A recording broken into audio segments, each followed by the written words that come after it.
바울은 합심기도의 위력을 잘 알고 있었습니다. 그래서 바울은 종종 성도들에게 자신을 위해 기도해달라고 부탁했습니다. 바울은 골로새 교인들에게 이렇게 기도 부탁을 했습니다. 또한 우리를 위하여 기도하되 하나님이 전도할 문을 우리에게 열어주사 그리스도의 비밀을 말하게 하시기를 구하라. 내가 이 일 때문에 매임을 당하였노라.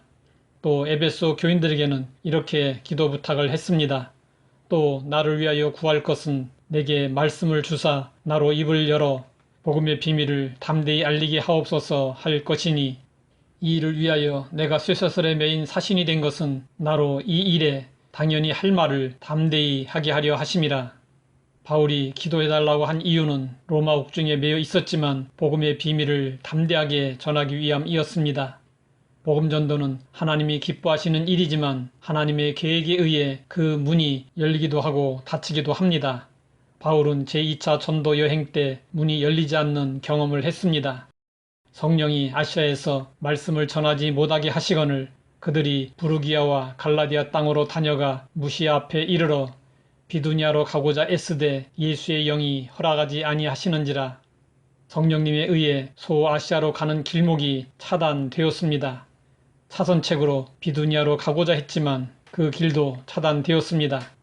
이렇게 번번이 길이 막히자 바울은 하나님이 열어두신 다른 문이 어디에 있는지 찾기 시작했습니다.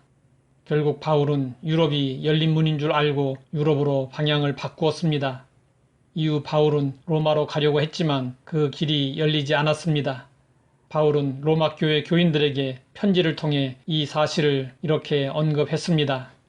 형제들아, 내가 여러 번 너희에게 가고자 한 것을 너희가 모르기를 원하지 아니하노니 이는 너희 중에서도 다른 이방인 중에서와 같이 열매를 맺게 하려 함이로되 지금까지 길이 막혔도다. 시간이 흘러 로마로 가는 문이 열렸습니다. 그러나 그때 바울은 유대인의 고소에 의해 억울하지만 죄인의 몸이었습니다. 하나님은 담메색 도상에서 바울을 부르신 이유를 이렇게 말씀하셨습니다. 이 사람은 내 이름을 이방인과 임금들과 이스라엘 자손들에게 전하기 위하여 택한 나의 그릇이라. 바울은 죄수가 되어 재판을 받느라 벨릭스와 베스도 총독 아그리빠 왕을 만나게 되었습니다. 그리고 재판이 지지부진하자 바울은 로마 시민권자로서 황제의 재판을 요청하여 로마 황제까지 만나게 되었습니다. 비록 죄수의 몸이기는 했지만 바울은 결국 바라던 대로 로마로 가서 복음을 전할 수 있었습니다. 문이 닫히고 또 문이 더디 열린 데는 이러한 하나님의 뜻이 있었습니다. 이것은 오늘 우리에게도 마찬가지입니다. 열린 문을 만날 때도 있고 닫힌 문을 만날 때도 있습니다.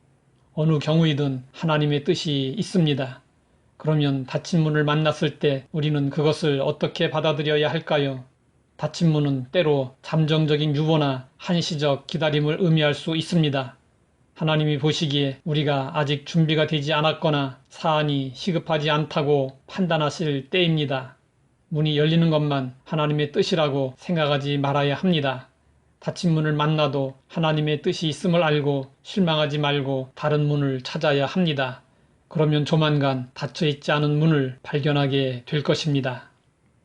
하나님 아버지, 열린 문과 닫힌 문의 의미를 알게 하시니 감사합니다. 닫힌 문을 만나도 하나님의 뜻이 있음을 기억하고 실망하지 않게 하옵소서. 예수님의 이름으로 기도드립니다.